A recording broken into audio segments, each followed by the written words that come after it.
आज या पाण्याच्या ज्या बॉटल आहेत त्या मी नवीन ताज्या पाण्याने भरून घेणार नाहीये। या सकाळी जे यूज झालेल्या त्याच्यानंतर मी आता त्या अशाच ठेवल्यात, पण या बॉटल आहेत ना बऱ्याच दिवस झाले ना आतून क्लीन केल्या गेल्या नव्हत्या, म्हणजे ब्रश घालून मी क्लीन केल्या नव्हत्या, तर आज मला त्या क्लीन करून घ्यायच्यात म्हणून मी त्या भरणार नाहीये। आणि आज थोडं गुरुवार असल्यामुळे गडबड गोंधळ असणार जेवणाचा, पटापट मला कसं करता येईल आणि काचेच्या बॉटल आहेत तर म्हणून मी त्या खालीच ठेवून घेतल्या आणि मी त्या क्लीन करून घेईन।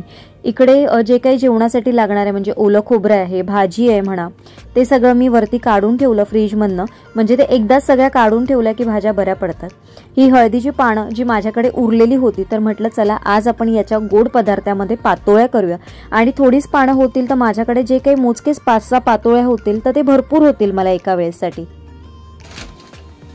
नमस्कार, शुभ सकाळ, सुंदर अशा दिवसाच्या सुंदर अशा शुभेच्छा। मी प्राजक्ता आपल्या एका नवीन ब्लॉग मध्ये तुमच्या सगळ्यांचं खूप मनापासून स्वागत करते।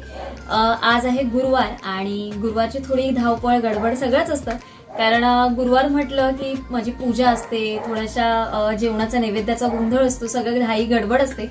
पण आजच्या ब्लॉग मध्ये मी तोच तुमच्याबरोबर शेअर करणार आहे, कारण मागे काही दिवसांपूर्वी गिरिजांनी आपल्याला कमेंट केलेली की प्राजक्ता माझं जेवण हे तेवढं तितकंसं होत नाही, तर त्यासाठी तू काय सजेस्ट करतील किंवा त्याचं एखादं प्रमाण तू सांगशील का मला। आणि त्याचबरोबर अजून 1-2 कमेंट होत्या की ताई तू डाळ जेव्हा बॉईल करतेस म्हणजे जेव्हा कुकरला लावतेस त्याच्यामध्ये काय काय टाकतेस, म्हणजे फक्त मिरची टोमॅटो अजून काय काय टाकतेस त्या सगळ्या गोष्टी पण दाखव। तर म्हटलं चला आज नैवेद्याचं जेवण होणारच आहे, तर म्हटलं तेच तुमच्याबरोबर आजच्या ब्लॉग मध्ये शेअर करणार आहे।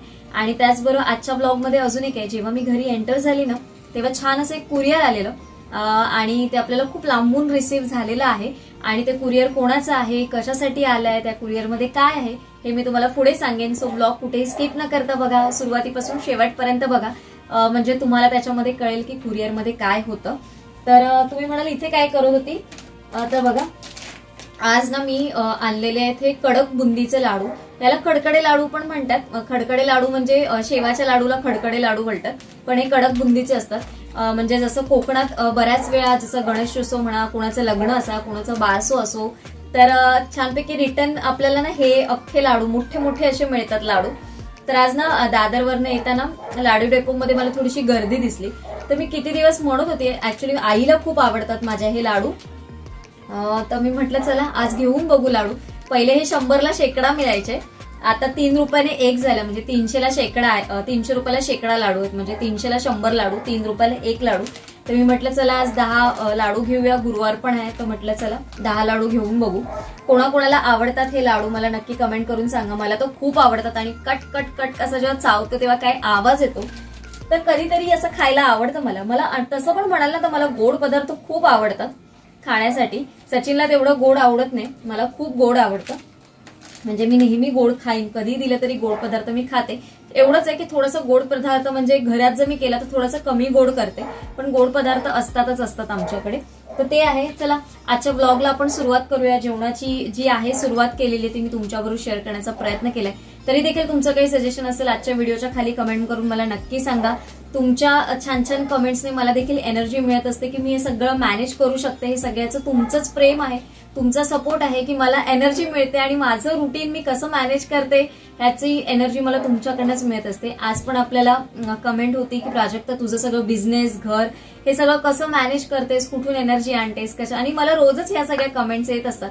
पण याचं एक गोष्ट, जशी आपल्याला घरातून मॉरल सपोर्ट हवा असतो घरातल्या कामांसाठी, तसं हे जे बाहेरचं आहे ना या सगळ्या गोष्टीच्या मी करते, तुमच्याबरोबर डिटेलमध्ये शेअर करते, याच्यासाठी मोटिवेट मला तुम्ही करत असतात, म्हणजेच तुमची कमेंट करत असते। सो एक कमेंट नक्की करा, लाईक करा, शेअर करा। चला आता ब्लॉगला सुरुवात करूया। हे जे 2 स्टीलचे डब्बे आहेत ना ते माझे कुकरचेच डब्बे आहेत, म्हणजे जसे मोठे डब्बे आपल्याला येतात मोठ्या कुकर बरोबर तसे हे छोटे डब्बे आहेत छोट्या कुकरसाठी। तर हे मी वेगळे विकत घेतलेले, कुकर बरोबर नव्हते आलेले। आणि हा जो छोटा पेला आहे ना हा माझा मेजरिंगचा पेला आहे, याच्यामध्ये या एका पेल्याने याच्यामध्ये भात एका डब्यामध्ये तेवढा बरोबर येतो। तर मी प्रत्येक पेल्याचा म्हणजे एका पेल्याचा एका डब्यामध्ये येतो, असे 2 डब्यामध्ये एक पेल्याचा मी भात घेतलेला आहे आणि त्याच मापाने मी डाळ घेतलेली आहे। हा माझ्या जेवणासाठीचा ठरलेला मेजरिंगचा कप आहे आणि मी त्याच्यानेच सगळं घेते। एका पेल्याला 2 पेले पाणी असं प्रमाण मी टाकते, राईसला आणि डाळीला देखील। डाळीला मी शक्यतो कधी आता मला अंदाज आलाय, प्रमाण आलाय तर मी असंच ओतते, पण तुम्ही नवीन असाल तर एका पेल्याला 2 पेले तुम्ही पाणी वापरा, तुमची डाळ अगदी व्यवस्थित अशी होईल। आता इथे डाळ आणि भात असं दोन्ही आपल्याला कुकर तयार करून घ्यायचं आहे। तर वरणामध्ये मी काय टाकते, तर गोडा वरण जेव्हा मी करते तेव्हा त्याच्यामध्ये मिरची असते, टमॅटो असतो, थोडासा हळद असतो आणि थोडंसं हिंग, असे 4 गोष्टी मी याच्यामध्ये टाकते। त्याच्या व्यतिरिक्त मी काही टाकत नाही। तुम्हाला जर वाटत असेल तुमची डाळ उतू जात असेल किंवा म्हणजे त्याच्यामध्ये राहत नसेल, कंटेनरच्या बाहेर सगळीकडे येत असेल, तर थोडंसं वरून तुम्ही तेल टाका, पण मी तेल टाकत नाही। तुम्ही माझ्या बऱ्याचशा व्हिडिओमध्ये बघितलं असेल, पण तुम्हाला दाखवण्यासाठी मी आज तेल टाकलेलं आहे। म्हणजे ज्या कोणी नवीन मैत्रिणी असतील त्यांना थोडंसं डिफिकल्टी होत असेल तर त्यांच्यासाठी ही जी एक टिप आहे। कुकर मी आता तयार करून घेतलं, त्याच्यामध्ये थोडंसं खाली लिंबू टाकलं। कधीतरी सायट्रिक ॲसिड जे मिळतं आपलं ते देखील मी वापरते, कधीतरी लिंबू वापरते। कुकर आता मी मोठं कुकर यावेळेस वापरले, छोटं मिडलवालं जे कुकर असतं ते वापरत नाही। आणि आता आपलं कुकर होईपर्यंत भाजीची तयारी करून घेऊ। तर आज गुरुवार असल्यामुळे वालाची भाजी आहे। टमॅटो, कांदा, कढीपत्ता हे जे काही सगळ्या गोष्टी लागतात ना त्या पहिल्याच वरती काढून घेतल्या ना की मग कामं पटापट अशी होतात। तुमच्याकडे तुम्ही ठरवून घ्या की तुम्हाला कुठल्या पद्धतीने जेवण आणि किती तासामध्ये करायचं आहे, याचा अंदाजा घेऊन जेवण करायचं। जर आता तुम्ही म्हणाल की माझ्याकडे कमी मेंबर आहेत, तर या भाजीमध्ये मग तुम्हाला बटाटा टाकायची गरज नाही। तुम्ही जेवढी भाजी आहे तेवढीच करा, नाहीतर मग बटाटा टाकल्यामुळे अजून ती भाजी वाढली जाते। त्याच्यामध्ये परत तुम्ही कांदा टाकणार, टमॅटो टाकणार, असं खोबरं असतं, असं बऱ्याचशा गोष्टी ॲड होतात, त्याच्यामुळे मग भाजीचं प्रमाण वाढलं जातं। तर गिरिजा मॅम, माझं तुम्हाला असंच म्हणणं असेल की जिथे तुम्हाला वाढवता येतात तिथे जास्तचं वाढवू नका। जेवढं तुम्हाला कमी हवं असेल तेवढं मग कमी गोष्टी वापरा। थोडासा अर्धा टमॅटो किंवा अर्धा कांदा किंवा बटाटा स्किप करून ही तुम्ही भाजी पण छान अशी करू शकता। तर इथे आपलं जेवण तयार होतंय। वालाच्या भाजीला फोडणी घेऊन झाली की मग माझं ऑलमोस्ट म्हणजे बऱ्यापैकी पूर्ण जेवण होतंय। म्हणजे एका साईडला भात डाळचं कुकर झालंय आणि एका साईडला आपली वालाची भाजी पण तयार झालेली आहे। आता वालाची भाजी आमच्याकडे आवडतेच दोघांनाही, आणि वालाची भाजी जर दुसऱ्या दिवशी खाल्ली ना उरलेली तर ती अजून टेस्टी लागते, म्हणून मी थोडीशी जास्तचीच करते, मग ती दुसऱ्या दिवशी खायला खूप छान लागते। जेव्हा कधी वाटपाची असेल किंवा मग जर कातून खोबरं केलेली जरी असली तरी त्याची टेस्ट एकसारखीच असते। जेव्हापासून तुम्ही पण मला सजेस्ट केलंय की ताई याच्यामध्ये थोडीशी तू साखर टाकत जा, तर ती देखील मी करून बघितले, त्याने देखील टेस्ट अगदी सुरेख अशी येते या भाजीची। तर आता जेवण करता करता माझ्याकडे एक पार्सल आलंय आणि ते गेस करा कुठून आलं असेल, तर आपल्या YouTube फॅमिली मेंबर्स कडनंच आलेलं आहे ते पार्सल।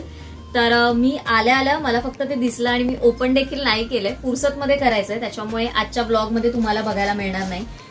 बॅक साईडला त्यांचं नाव आहे, जे मी तुम्हाला उद्याच सांगेन। इथे फ्रंट साईडला माझा ऍड्रेस आहे म्हणून मी थोडंसं असं हे केलेलं आहे, ते हात ठेवलंय म्हणून, बाकी असं काही नाही। तुमच्याबरोबर शेअर करायचंच आहे, पण मी म्हटलं उद्या करेन।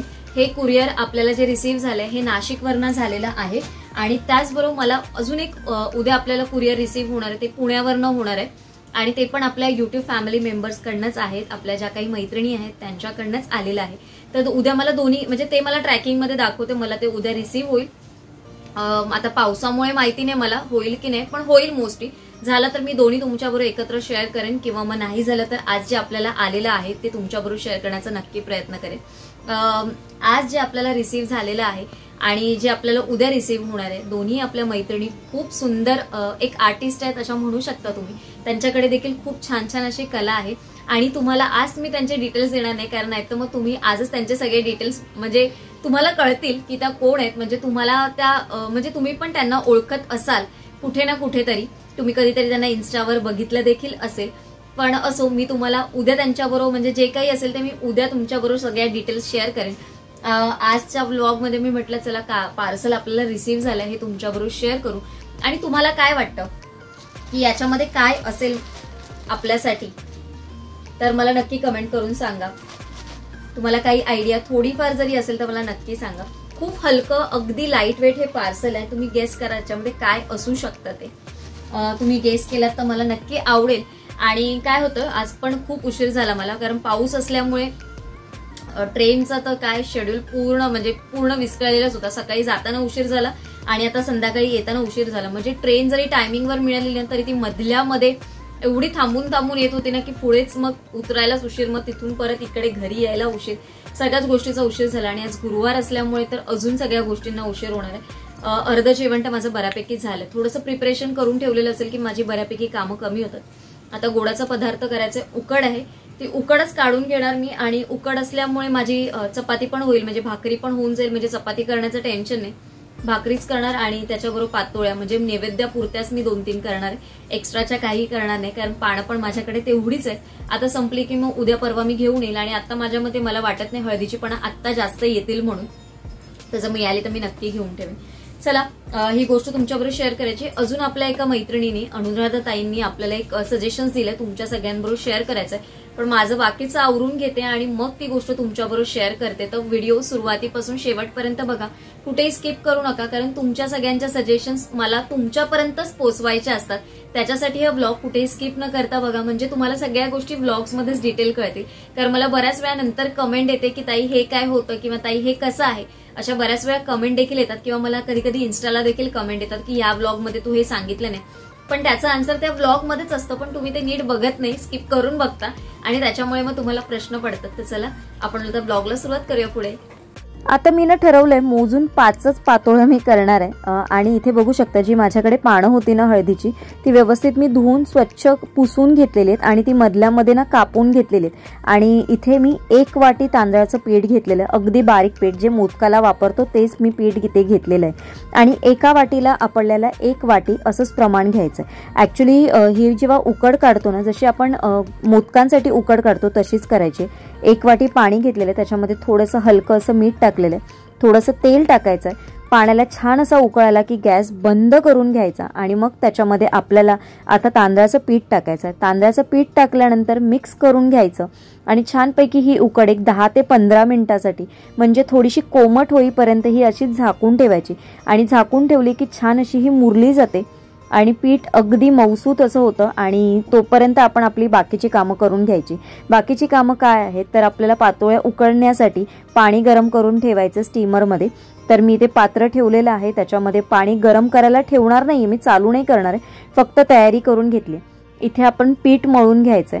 तर या पिठामध्ये ना, जर तुम्ही म्हणाल ना, तर कोकणात किंवा आमच्या मालवणात जर प्रॉपर तुम्ही पातोळे म्हणाल ना, तर ते तवशाचे केले जातात. तर याच्यामध्ये ना तवसं टाकलं जातं. तवसं म्हणजे आपली काकडी, आता मालवणी भाषेत त्याला तवसं म्हणतात. पण ज्या मोठ्या मोठ्या काकड्या असतात ना, त्याचं टोपातलं म्हणा, कसकसं म्हणा, या सगळ्या गोष्टी आहेत ना, हे जे पारंपरिक पदार्थ आहेत ना, ते खूप सुंदर असे होतात. आणि आई ना म्हणजे खूप छान बनवते या सगळ्या गोष्टी. तर मला कधी कधी आठवण होते, मग मी तिच्याकडनं काही गोष्टी विचारते फोनवर कशा करायच्या, आणि मग त्या तुमच्याबरोबर पण शेअर करत असते आणि माझ्यासाठी पण मी त्या बनवून करत असते. तर इथे जे आपल्याला सारण करायचं पातोळ्यांसाठी, तर ते आमच्याकडे असंच केलं जातं. म्हणजे गूळ, खोबरं आणि वेलची पावडर हे असं हातानेच मिक्स करून घ्यायचं. पॅनवर गरम करायचं नाही, त्याची टेस्ट वेगळी येते. आणि जर तुम्ही असं मिक्स करून जर पातोळ्यांच्या मध्ये भरलं तर त्याची टेस्ट खरंच खूप वेगळी येते. तर इथे बघू शकता, आता मी सगळी तयारी करून घेतली, वेगवेगळे भांडी सगळी ठेवून घेतली आणि पातोळ्या आपल्याला छानपैकी आता लाटून घ्यायच्यात. तर तुम्ही लाटून घेऊन करा किंवा मग थापून घेऊन करा. पानांना मी थोडंसं तेलाचा हात लावलेला आहे आणि पीठ आपलं छान वळलं गेलेलं आहे. आणि याच्यातलंच पिठाचं मी थोडंसं 2 भाकऱ्यांचं पीठ ठेवून देणार आहे, म्हणजे त्याच्यातनं माझ्या भाकऱ्या पण होतील. म्हणजे चपात्या मला वेगळ्या करायची अजिबात गरज नाही. तर अशा पद्धतीने तुम्ही थोडंसं ठरवून घेतलं तर तुमचं एकाच याच्यामध्ये 2 कामं होऊन जातात. फक्त आपल्याला कळलं पाहिजे की आपल्याला कसं करायचं आहे या गोष्टीचं. थोडंसं प्रिपरेशन तुम्ही आदल्या दिवशी करा, किंवा तुम्हाला काम करायचं असेल संध्याकाळी तर सकाळी त्याचं प्रिपरेशन करून ठेवा. दुसऱ्या दिवशी करायचं असेल तर आदल्या दिवशी रात्री थोडंसं त्याचं डोक्यात ठरवून घ्या की तुम्हाला काय मेनू करायचा आहे, किंवा आज कुठला पदार्थ करायचा आहे आणि किती करायचं आहे. ते या पद्धतीने जसं मी ठरवून घेतलेलं, माझ्याकडे 5 फक्त पानं होती, म्हटलं 5 पातोळ्या होतील, त्या कशा पद्धतीने होतील पटकन आणि झटपट पण. तर म्हणून मग मी या ठरवूनच ठेवलेलं, कालच ठरवून ठेवलेलं की याच गोष्ट आपण करूया आणि होतील पण पटकन, याला काही वेळ लागत नाही. आणि काहीतरी प्रत्येक वेळेस वेगळं अशी खाण्याची इच्छा असते, तर त्यावेळेस म्हटलं की चला आज या पातोळ्या पण होतील. आणि मी श्रावणामध्ये तुमच्याबरोबर पातोळ्यांची रेसिपी शेअर नव्हती केली, तर म्हटलं चला ती देखील तुमच्याबरोबर शेअर केली जाईल. आता या आपण 10 मिनिटासाठी स्टीम करून घ्यायच्या, जसं मोदक करतो तशाच या करायच्यात आपल्याला स्टीम. पातोळ्यांसाठी 10 मिनिटं लागतील. तर आजचा ब्लॉग मी इथेच एंड करते, कारण मला आता भाकऱ्या पण करायच्यात. 10 मिनिटं ह्याला लागणार आहेत. तर ही 10 मिनिटं एका साईडला होतील, तर पीठ रेडी आहे, त्याच्यामुळे भाकऱ्या पण 5 मिनिटात माझ्या तयार होतील. 2-3 भाकऱ्या ज्या आहेत त्या पटकन होतील आणि मग आजचा ब्लॉग मी इथेच एंड करायचा विचार करते. पातोळ्या इथपर्यंतच आहे. प्रत्येकाची पद्धत वेगवेगळी असते. आमच्याकडे जसं मी म्हटलं तुम्हाला, सारण जास्त असं ते गरम करून वगैरे नाही करत.